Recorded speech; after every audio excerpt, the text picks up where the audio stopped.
Hi everyone, this is Veronica. Today, our topic of discussion is about JAGA Mission. So, what is this scheme? In which state it has been organized, launched? We'll discuss in detail. For my video updates and queries, you can connect with me on Instagram and Facebook because I feel together we can make a difference. So now see what is the relevance of this topic. It will be covered in your mains paper 1 under urbanization, their problems and remedies.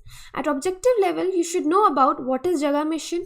Subjective level, what are the problems of slum dwellers, right? So let me tell you here about the PDF. You can find my PDF on my Telegram channel. The link is t.me/Veronica_Om.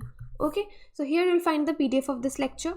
Now see what is the context of this discussion today, because recently World Habitat Mission, they have recognized Odisha state government JAGA Mission that uses drones to survey slums, and Odisha has also won an award for it. The award is World Habitat Award that has got a global recognition. Odisha has got global recognition for this particular mission. And for this, after this, Odisha government has become the first in the country to bag this award. And recently, this is not the only award they have achieved. Recently, this particular project that is about JAGA Mission, they also have been awarded with India Geospatial Excellence Award, and this is for the technological innovation in the transforming the lives of urban poor. So the people who are living in the cities and they are poor, like they have used the drones here. So they have used some kind of technological innovation. That is why they have got this another award also. Now coming to this particular mission, what is it? See, Odisha's livable habitat mission. So this is the line, this is the highlight of this mission. Livable, that we have to make the conditions livable in this area, in the slums. And JAGA is a society under Housing and Urban Development Department, Government of Odisha. And who's heading this particular project? It is headed by Chief Secretary Odisha. He is acting as a chairman for this project.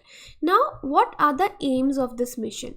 So they are basically transforming the slums into livable habitat with all the necessary civic infrastructure, services at par with the better off areas within the same urban local body. Because otherwise what happen, if you see there are slums in the cities, they are not covered by the municipal committees or the municipal corporations, but here the government is trying to bring all these areas, providing them with good infrastructure and services, and bringing these areas under the ambit of urban local bodies. So it would work continuously to improve the standard of the infrastructure and services and access to livelihood opportunities also, because giving livelihood, providing livelihood opportunities to the people is also important for the social and economic development. And it is world's largest slum land title project. So you should remember this.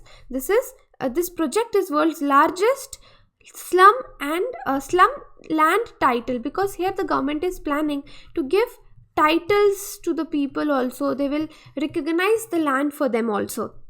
So it involves the government surveying and awarding slum dwellers a legal land title.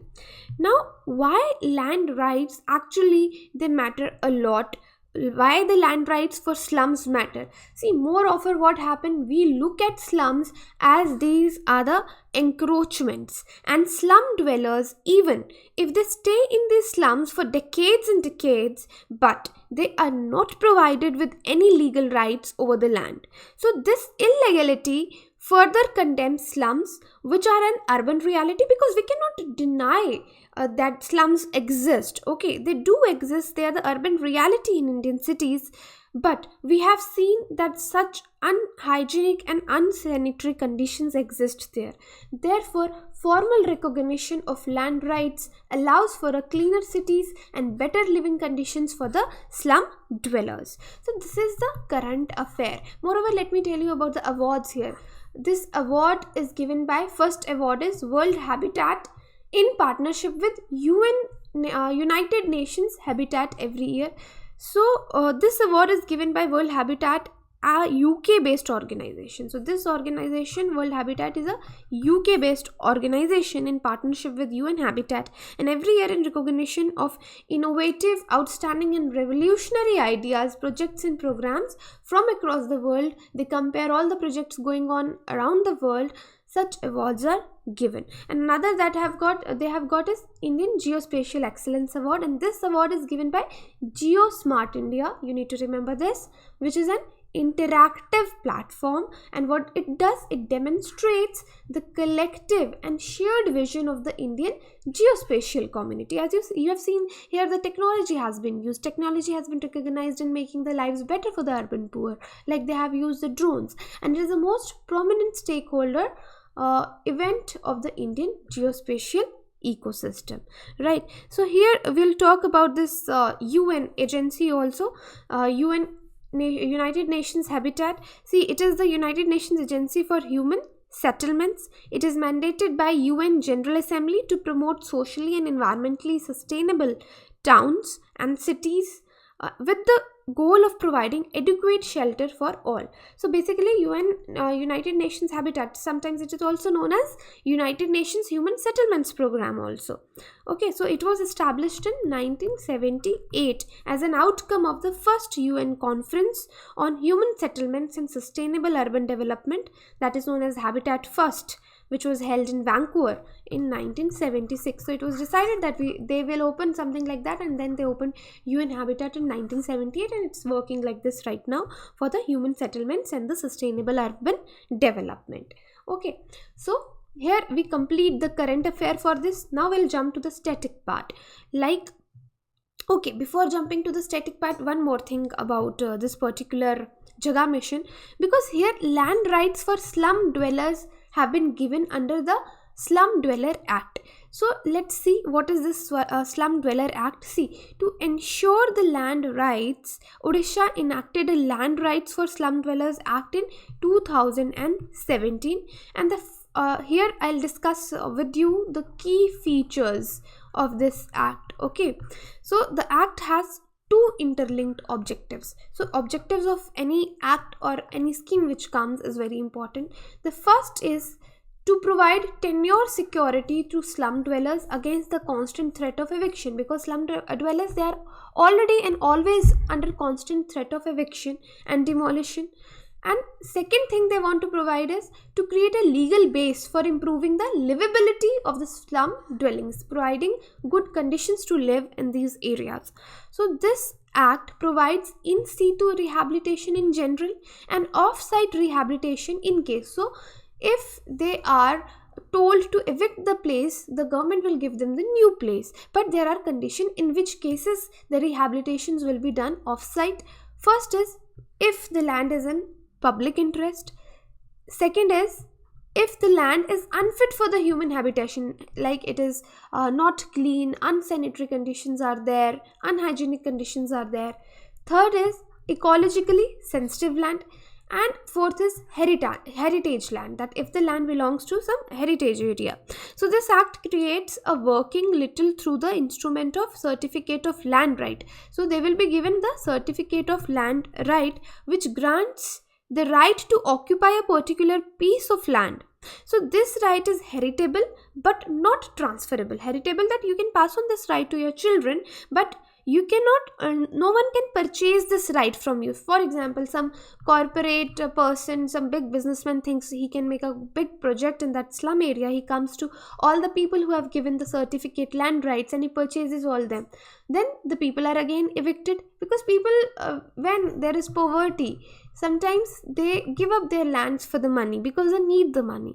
But here the government has made them very clear, because the objective of government is to raise the standard of the people, right? So that is why they have said that they will be given certificate of land right here, which grants the right to occupy a particular piece of land, but this right is heritable, not transferable.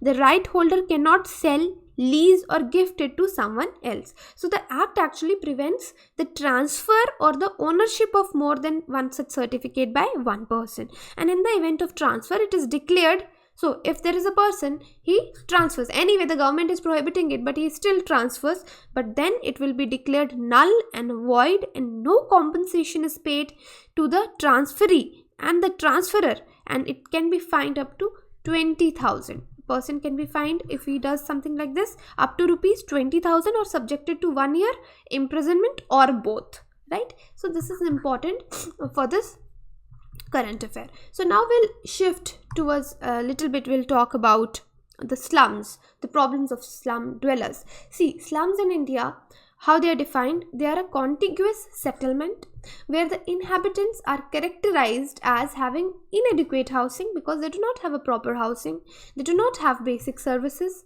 So Cities Alliance Action Plan describes slum as neglected parts of the cities. They, like, the government is not paying attention, the other people are not paying attention, where housing and living conditions are appallingly very poor.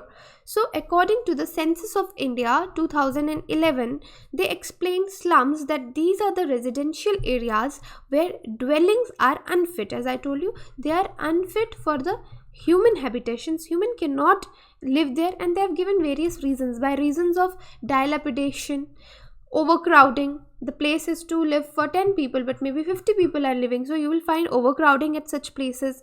There are faulty arrangements and design of such buildings. There is narrowness or faulty arrangement of street. Lack of ventilation or light or sanitation is there. Facilities are not proper, or any combination of these factors that I have just taken the names of. So these are detrimental to the safety and health. So the slum is an inevitable part of modern urbanization. We cannot deny that.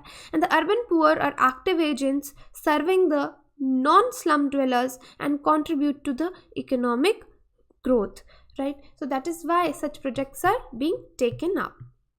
There are various factors that are responsible for the growth of slums, like demand supply of the housing, it is less. The supply is less, limited access to financial resources, rural to urban migration, people are migrating, poor urban governance we are seeing. Then there are various problems faced by slum dwellers. I have already told you that there is no basic services, lack of basic services, there is substandard housing, overcrowding, unhealthy living condition, perpetuating cycle of poverty. It means the first generation is poor of the parents, then their next generation is also poor because they cannot give them proper facilities, no education is given, no money is there, and if they have taken some kind of loan, then it has passed on to their next generation. So this cycle of poverty continues. They have a lot of social problems and health issues also.